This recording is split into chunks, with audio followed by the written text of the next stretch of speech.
প্রমাণ করে দেবো যে আমার জন্য মাঠানের হাত পড়েনি। কি প্রমাণ করবি বল, বল কি প্রমাণ করবি? চুপ করে দিস কেন? দাদু ভাই ছাড়ো, ছাড়ো। পুতুল এমন কোনো কাজ করেনি যার জন্য তোমরা সবাই মিলে কথায় কথায় ওকে পিষে মেরে ফেলছো। ও একটা ঘটনা করতে দেখেছে তাই সন্দেহ প্রকাশ করেছে। ও তো জানতো না যে বড় বৌমা পুষ্পকে টাকাটা দিতে বলেছে। মেজ বৌমাকে টাকা দিতে দেখে তাই সন্দেহ হয়েছে, ওই কটা কথা বলে ফেলেছে। কেন করবে মা? কেন সন্দেহ প্রকাশ করবে? ও শ্বশুর শাশুড়িদেরকে যা নয় তাই কেন বলবে মা? ঠিক আছে, ও সন্দেহ হয়েছে তো ও এসে আমাকে বলতে পারতো, ও ময়ূককে বলতে পারতো। আমার ছেলের বউ আমার যাকে অপমান করবে এটা তো আমি কিছুতেই মেনে নেব না মা। আর কি বলুন তো মা, ও কি করে, কোথায় যায়, কি করে আমি কিচ্ছু বুঝতে পারি না। সর্বক্ষণ বাইরে যাচ্ছে, নাটক করছে, কি সব করছে আমি জানি না, গোয়েন্দাগিরি করছে এই পরিবারের লোকের বিরুদ্ধে। সেটা না করে যদিও মন দিয়ে সংসারটা করতো না মা, তাহলে কোথায় কোথায় ওকে নিয়ে এরকম অশান্তি আমাদেরকে ভোগ করতে হতো না। বেশ হয়েছে, খা এবার শাশুড়ির মুখ সামটা। আমার লাজে পা দিলে কি হয় এবার দেখ পুতুল টিটিপি।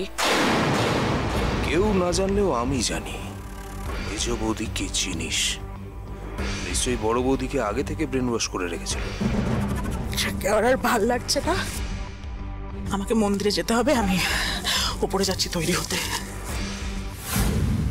ব্যাপারটা কি সত্যিই এতটাই সোজা সাপটা? বড়দি ভাই বলেছিল বলে মেজদি ভাই সিঁদুর পিসিকে টাকা দিচ্ছিল। যদি সিধুকে ছাড়ানোরই ছিল তাহলে তো থানায় গিয়ে কথা বললেই হতো, বা কোনো উকিল ধরতো চুপি চুপি। অত সোজা নয় ব্যাপারটা, যেটা বোঝাতে চাইলো মেজদি ভাই। দেখ পুতুল, ঠাম্মি যে কথাটা বলেছে সেটা হয়তো ঠিক, তুই হঠাৎ করে দেখে চমকে গিয়েছিলি,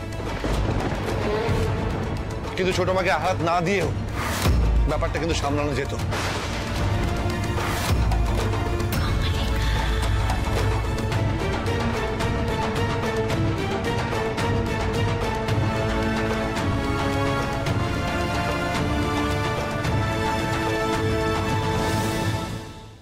পুতুল,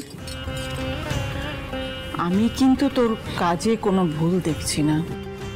স্বামীর উপর আঁচ এলে মেয়েরা এইভাবেই গর্জে ওঠে।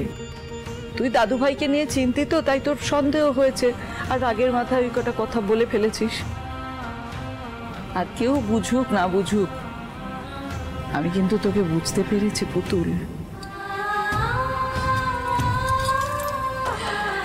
দেখিস দাদু ভাইও একবার বুঝবে, ঠিক বুঝবে। মন খারাপ করে থাকিস না মা।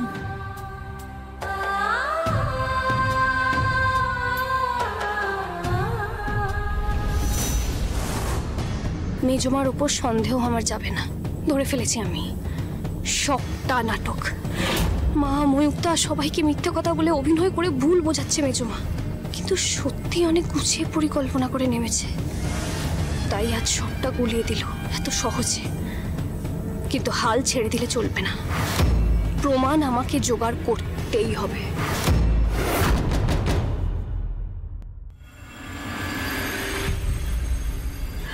দাদু ভাই, তুমি অকারণে পুতুলের ওপর রাগ করছো। নিচেকে একবার পুতুলের জায়গায় দাঁড় করিয়ে দেখো। দাদু ভাই, তুমি যদি দেখো যে পুতুলের ওপর কেউ হামলা করেছে, আর তারপর যদি দেখো যে আমি ছোট বৌমা বা এবারে যে কেউ সেই হামলাকারীকে বাঁচাচ্ছি, তখন তুমি কি করবে? দাদু ভাই, পুতুল কিন্তু তোমাকে খুব ভালোবাসে, তাই তোমার ওপর একটু আঁচ যদি আসে ও একেবারে মরিয়া হয়ে ওঠে। ওর ভালোবাসাটাও তো বুঝতে হবে দাদু ভাই। আচ্ছা ময়ূক, এটাও কি তোকে বুঝিয়ে বলতে হবে বলতো? হ্যাঁ, তুই কি ভুলে যাচ্ছিস পুতুল আমাদের জন্য কত বড় বড় ঝুঁকি নিয়েছে? হ্যাঁ, এই যে রথের দিন ও একা গোটা গ্রামটার সঙ্গে লড়াই করেছে শুধুমাত্র তোর মুখ রক্ষার্থে। একবার ভেবে দেখ। ময়ূকদার গায়ে যে বা যারা হাত তুলেছে তাদের হাত না আমি ভেঙে গুঁড়িয়ে দেব। ময়ূক, একটা সত্যি কথা কি জানিস তো, স্বামীর ওপর যদি কোনো রকম কোনো আঁচ আসে, কোনো মেয়ে সেটা সহ্য করতে পারে না রে। তার মাথায় এত কিছু থাকে না যে সে ভেবে চিন্তে আলোচনা করে কোনো কাজ করবে। পুতুল মেজদি ভাইয়ের সঙ্গে সিধুর পিসিকে কথা বলতে দেখে নিয়েছে, তাই তার মাথাটা গরম হয়ে গেছে। এটা কি স্বাভাবিক নয় বলতো? দাদু ভাই, বৌমা একদম ঠিক কথা বলছে। তুমি পুতুলের সঙ্গে কথা বলো, বিষয়টা ঠিক করে নাও। দেখো, এই যে আমরা সবাই পুজো দিতে বেরোচ্ছি, পুতুল তো বেরোতে পারবে না, কারণ ওর সামনে পরীক্ষা, পড়াশুনো করতে হবে। কিন্তু ওর যা মনের অবস্থা, ও কি পড়াশুনো করতে পারবে দাদু ভাই? কথা বলো, মিটিয়ে নাও ব্যাপারটা। আমরা বেরোচ্ছি, চলো বৌমা।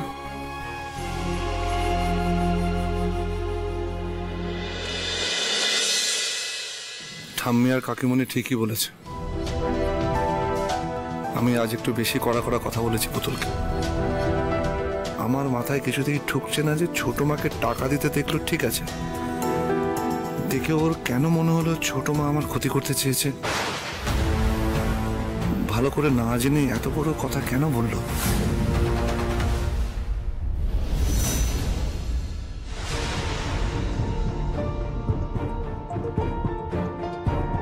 পুতুল দাঁড়া। আচ্ছা, একটা কথা বল, তোর এমন কেন মনে হলো যে ছোট মা এরকম একটা কাজ করতে পারে যাতে আমার ক্ষতি হয়? তুমি এই প্রবাদটা শোনোনি ময়ূকদা, যে মানুষ সিঁদুরের মেঘ দেখলে ডরায়? সিঁদুরা তো তোমার ওপর বহুবার হামলা করেছে, বহুবার ক্ষতি করার চেষ্টা করেছে, মারধর করেছে। তাই আজ যখন আমি দেখলাম যে মেজমা সিঁদুকে ছাড়াবার জন্য টাকা দিচ্ছে পিসিকে, তখন আমার সন্দেহ হয়েছিল। তুই আমাকে দেখো দুশ্চিন্তা করিস, তাই না?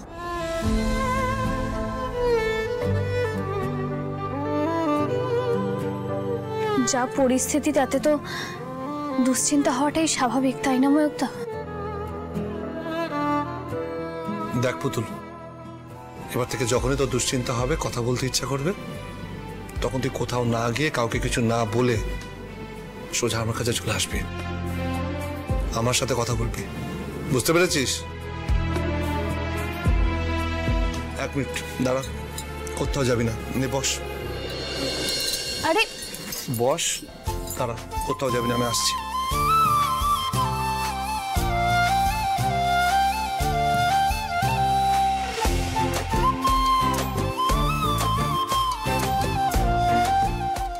ওদিকে ঘোর, ওদিকে ঘোর, চুপচাপ বস, বস, ওদিকে ঘোর।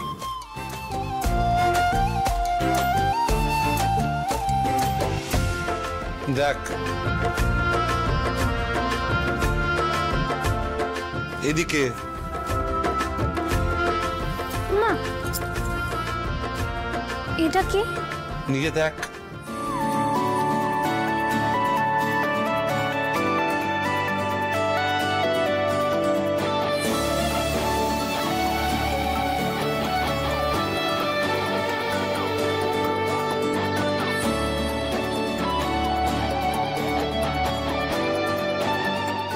এটা তো মোবাইল ফোন। কার মোবাইল? কার আবার? তোর। আগেই কিনে রেখেছিলাম, ভেবেছিলাম একটা বড় সড়ো সারপ্রাইজ দেবো, সে না হয় ছোট করে সারপ্রাইজটা হলো। তোর পছন্দ হয়েছে তো? তুমি আমার জন্য মোবাইল ফোন কিনলে? কি দরকার ছিল বলো তো? মানে এত দামি একটা জিনিস আমি ব্যবহার করব? কি দরকার ছিল বলো তো? তোমার ফোন থেকে তো হয়েই যেত কাজ সব। আর আমি তো এত বড় কোনো মানুষ নই যে একটা বড় ফোন নিয়ে ঘুরবো। এ আবার কি কথা? মোবাইল তো দরকারি জিনিস, তুই আবার না বিজ্ঞর মতো কথা বলছিস। মোবাইল ফোনের সাথে বড় আর ছোটর কি আছে রে? তুই নিজেকে ছোট কেন মনে করিস পুতুল? না না, আমি ওইভাবে বলতে চাইনি। আসলে আমি না কখনো ভাবতেই পারিনি যে আমার নিজের মোবাইল ফোন হবে। এবার ভেবে ফেল। হ্যাঁ, আর শোন, তুই এসে থেকে শুনলাম নাকি খাসনি কেন রে? আমি জানি তুই কেন খাসনি। আমি খাইয়ে দিচ্ছি। বস এখানে, বস বস বস এখানে, দাঁড়া।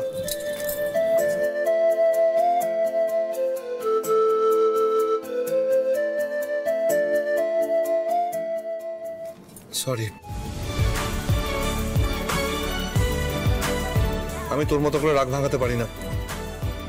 চুপচাপ খেয়ে নে, একদম জেদ করবি না। হ্যাঁ কর।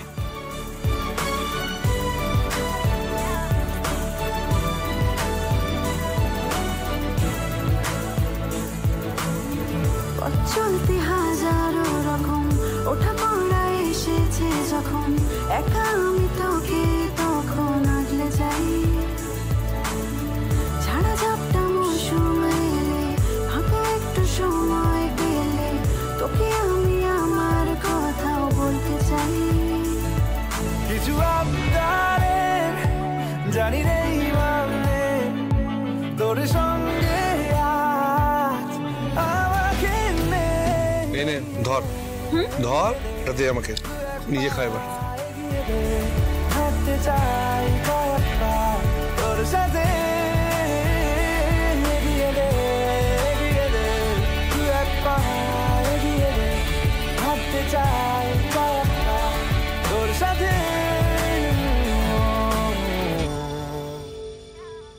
সে কলকাতাকে যখন তুই হারিয়ে গেছিলি সেদিনই ভেবেছিলাম তোর একটা নিজের মোবাইল ফোন দরকার, আর তুই অন্যের ফোন কেন ইউজ করবি, তাই না? আর সবসময় তো ল্যাপটপ খোলার দরকার নেই, মানে তোর যখন যেটা মনে হবে, যখন যেটা খুঁজতে ইচ্ছা করবে তুই এখান থেকে সার্চ করে দেখে নিবি।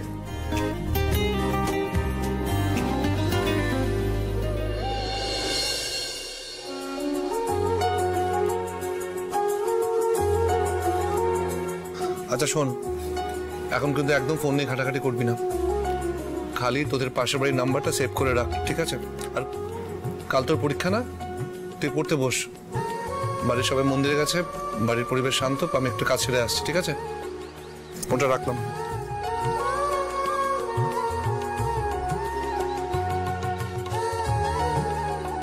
পুতুল, আর একটা কথা, বাজে সন্দেহ করা ছাড়, ছোট মাকে অকারণ ভুল বুঝিস না।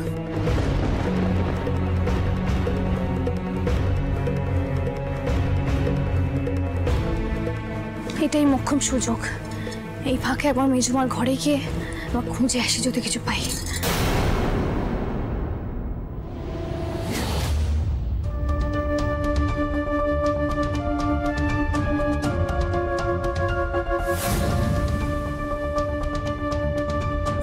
তো অনেকগুলো ফাইল রয়েছে।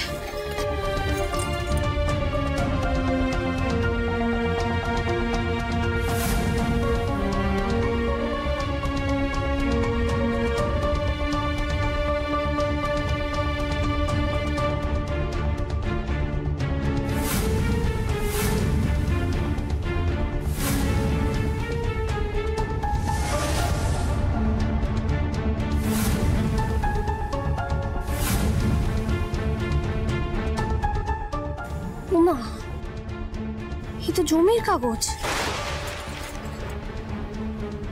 সিদ্ধেশ্বর গুচ্ছাই, সে তো জমির কাগজ মেজমার কাছে কেন?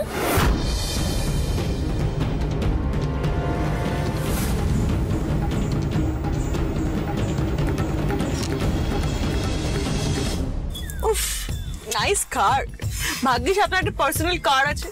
আবার কার কার মিতুল বলছি, তুমি বরং বাংলায় ফিরেছো। হ্যাঁ মানে গাড়ি বলো, গাড়ি গাড়ি। এই তোমরা দুজনে চুপ করবে একটু। শোনো, বাড়াবাড়ি করলে কিন্তু আমার এই সাধের কাছ থেকে তোমাকে নামিয়ে দেবো রাস্তায়। যাবে শুধু বক বক বক বক করে যাও। এবার লবডঙ্কা, এর থেকে ভালো আমি ইয়ারফোনটা নিয়ে কানে। আমার ব্যাগটা কোথায় গেল? তুচ্ছাই, ব্যাগটা কোথায়? এখানে নেই, ওই সামনে সিটে দেখো তো আছে কিনা। মনে না না না, এখানে কোথায় ব্যাগ? নিচে দেখো, পড়ে টরে গেছে কিনা। না না না, ব্যাগ নেই, ব্যাগ নেই এখানে, ব্যাগ। ওহ, সর্বনাশ করেছে, ব্যাগটাই ভুলে। শোনো না, গাড়িটা ঘোরাও। না না, বলছি ব্যাগের কি দরকার মিষ্টি মাসি, মন্দিরেই তো যাচ্ছ। আমি ব্যাগ নিয়ে যাব মন্দিরে, তোমার কোনো আপত্তি আছে?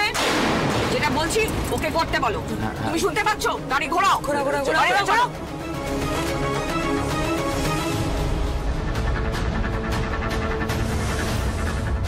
এখানে তো মেজমা সিধু দুজনেরই নাম লেখা। সে কি অদ্ভুত তো।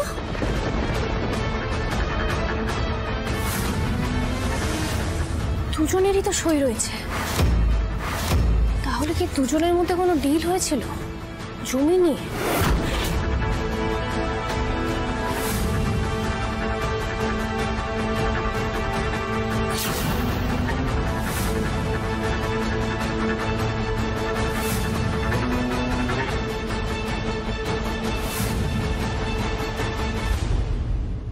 এতগুলো পাসবুক, এটা তো মেজমার, এগুলো কার?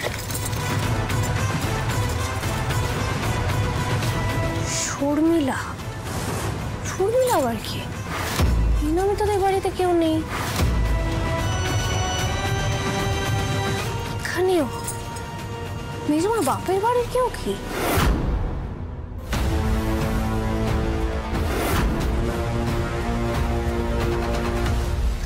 আর কিছু আছে কিনা দেখি, থাকা তো উচিত।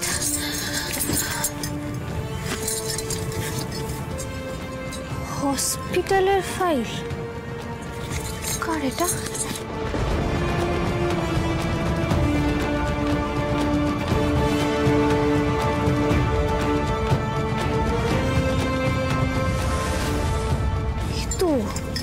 তো ওষুধের দোকানের বিল, কি নাম আছে দেখি।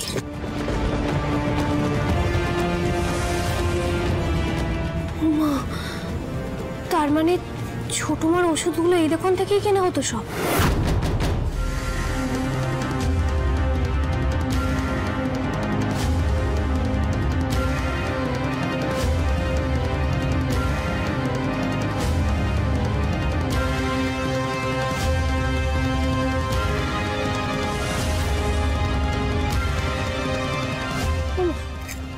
এটা কার ফোন দেখি।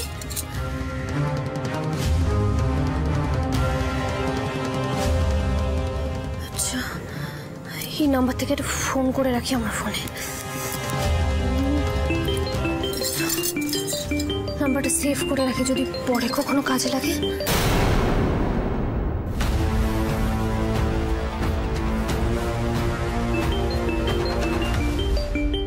কে ফোন করছে? মনিতার নাম্বার তো নয় এটা। হ্যালো। হ্যাঁ ম্যাডাম, আমি ওই কেমিক্যাল ফ্যাক্টরির ম্যানেজার বলছিলাম। আপনি সেদিনকে জিজ্ঞেস করছিলেন না ওই ভিনিগারের কেসটা, ওই মহিলার নামটা আমি জানতে পেরেছি। বলুন বলুন। শর্মিলা।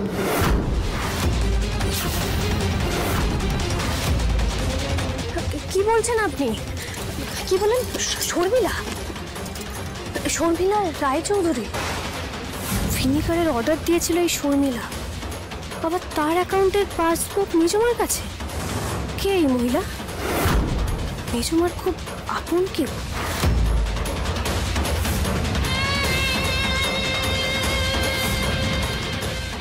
আচ্ছা, মানে এই আপনি শর্মিলার সম্পর্কে আর কিছু জানেন স্যার? না ম্যাডাম, আমি ওনার সম্পর্কে আমি কিছুই জানি না, ওনাকে আমি চিনিও না।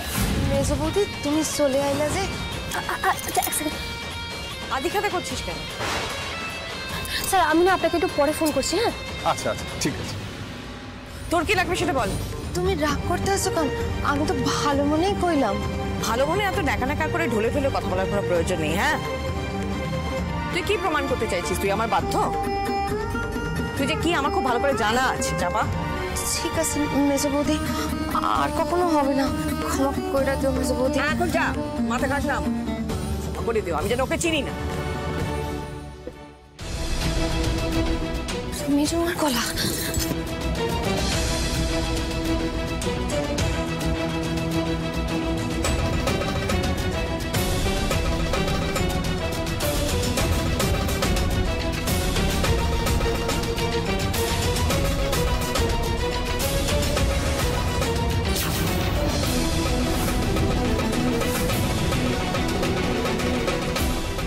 কি ব্যাপার? আমার ঘরে কি কেউ ঢুকেছিল? ঘরটা এরকম অগোছাল কেন?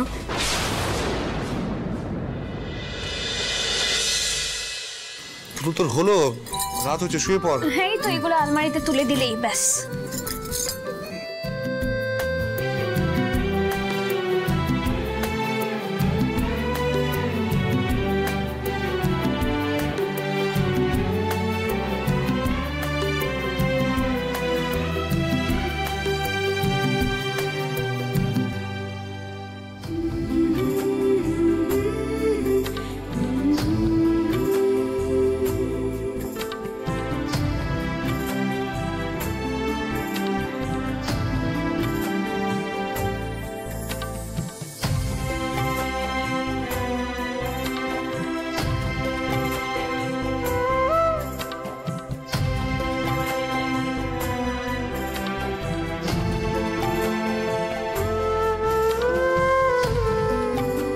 ময়ূক্তা, বাবার দেয়া কোনো উপহার খুব স্পেশাল হয় তাই না?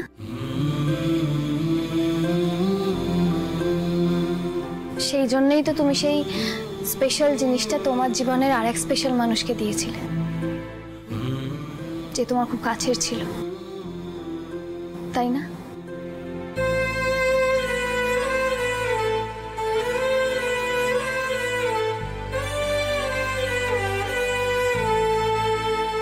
যাকে দিয়েছিলাম সে আর বুঝলো কই যে টাকার অঙ্কে ওই খেলনার দাম নির্ধারণ করা যায় না। পুতুল, ওই খেলনাটা আমার কাছে খুব অমূল্য, জানিস তো। তার এই বোধটাই ছিল না।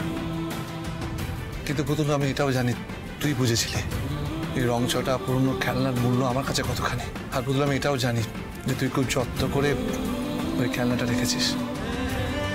এই খেলনাটা আমার কাছে কেন এতটা মূল্যবান জানিস? না, কিন্তু জানতে চাই।